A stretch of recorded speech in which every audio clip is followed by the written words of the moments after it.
శ్రీమాత్రే నమః.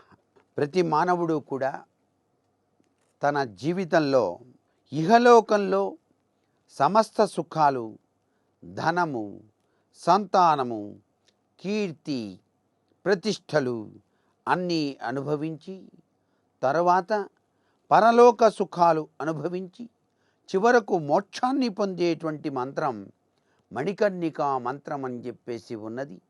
ఇది అమ్మవారికి సంబంధించినటువంటి అమోఘవంతమైనటువంటి ప్రభావాన్ని మానవాళికి ప్రసాదిస్తుంది.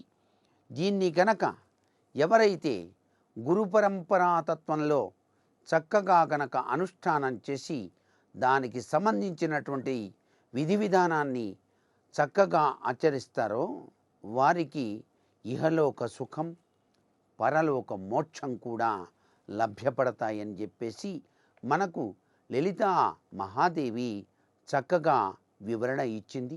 నిత్యం కూడాను శ్రీమాత్రే నమః అని చెప్పేసి భావనతో గురు పరంపరాతత్వరీత్యా కనుక మణికర్ణికా తత్వానికి సంబంధించినటువంటి తత్వ చింతనను గనక అర్థం చేసుకున్నట్లయితే ఆ వ్యక్తి జీవితంలో మోక్షప్రదాయకమైనటువంటి ప్రభావం వెళ్ళి విరుస్తుంది అని చెప్పడంలో ఏమాత్రం సందేహం లేదు.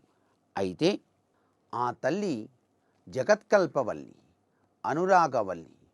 ఆ తల్లి అనుజ్ఞ ఉంటేనే కానీ ఇటువంటి పనులన్నీ కూడా ఈ యొక్క బుద్భుతప్రాయవంతమైనటువంటి జీవితంలో అనుక్షణం ఆరాట పోరాటాన్ని అనుభవించే ఈ మానవుడు చేయలేడు.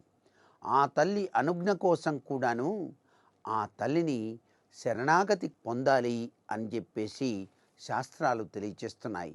అందుకే శరణాగత దీనార్థ పరిత్రాణపరాయణి సర్వస్యార్థి హరే దేవి నారాయణీ నమోస్తుతి అని ప్రార్థన చేసి తరిద్దాం. సర్వే జనా సుఖినో భవంతు.